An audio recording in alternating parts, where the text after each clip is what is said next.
षष्ठम अध्याय ध्रुमलोचन वदम ध्यानम। मैं सर्वगेश्वर भैरव के अंगों में निवास करने वाली पद्मोकृष्ट पद्य देवी का चिंतन करता हूँ। वे नागराज के आसन पर बैठी हुई हैं। नागों के फड़ों से शोभित होने वाली मणियों की विशाल माला से उनकी देहलता उद्भासित हो रही है।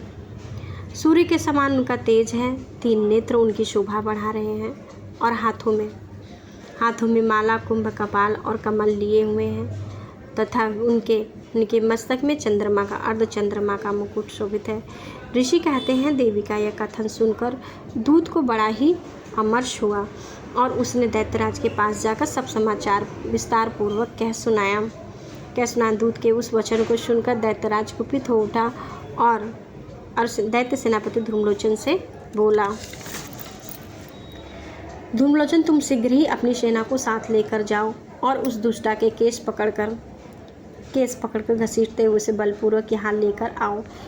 उसकी रक्षा करने के लिए यदि कोई दूसरा खड़ा हो तो वह देवता हो, यक्ष हो अथवा गंधर्व ही क्यों ना हो, उसे भी अवश्य मार डालना। ऋषि कहते हैं, शुंभ के इस प्रकार आज्ञा देने पर वह ध्रुमलोचन दैत्यों की 60,000 असुरों की सेना को साथ लेकर वहाँ से तुरंत चल दिया और वहाँ पहुंचकर उसने हिमालय पर रहने वाली देवी को देखा और ललकार कर कहा, अरे तू शुंभ और निशुंभ के पास चल।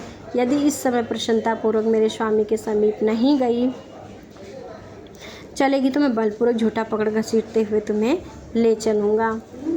देवी बोली, तुम्हें दैत्यराज ने भेजा है तो तुम स्वयं भी बलवान हो और तुम्हारे साथ विशाल सेना भी है। ऐसी दशा में यदि मुझे बलपूर्वक ले चलोगे तो मैं तुम्हारा क्या कर सकती हूँ। ऋषि कहते हैं, देवी के यों कहने पर असुर ध्रुमलोचन उनकी ओर दौड़ा। तब अंबिका ने हुम शब्द के उच्चारण मात्र से ही उसे भस्म कर दिया। फिर तो क्रोध में भरी हुई उस दैत्यों की विशाल सेना को और अंबिका ने एक दूसरे तीखे सहायकों और शक्तियों पर फारसों की वर्षा आरंभ कर दी। इतने में ही देवी का वाहन सिंह भी क्रोध में भरकर भयंकर गर्जना करने लगा। गर्दन के बालों को हिलाता हुआ असुरों की सेना में कूद पड़ा। उसने कुछ दैत्यों को पंजों की मार से, कितनों को अपने जबड़ों से और कितने ही महादैत्यों को पटक कर ओट की ढालों से घायल करके मार डाला। उस सिंह ने अपने नखों से कितनों के पेट फाड़ डाले और थप्पड़ मारकर कितनों के सिर धड़ से अलग कर दिए। कितनों की भुजाएं और मस्तक काट डाले और अपनी गर्दन के बालों को हिलाते हुए उसने दूसरे महादैत्यों के पेट फाड़कर रक्त चूस लिया। अत्यंत क्रोध में भरे हुए देवी के वाहन ने महाबली सिंह ने क्षण भर में ही असुरों की सेना का सफाया कर डाला। शुंभ ने जब सुना कि देवी ने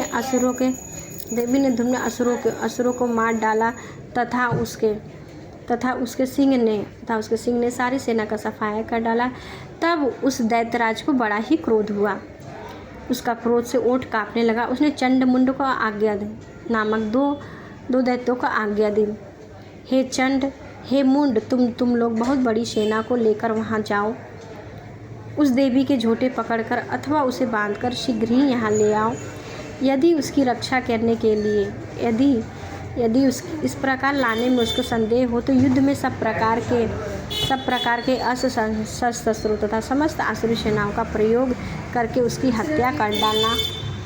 उस दुष्टा की हत्या होने पर, सिंह के मारे जाने पर उस अंबिका देवी को बांधकर शीघ्र ही लौटना।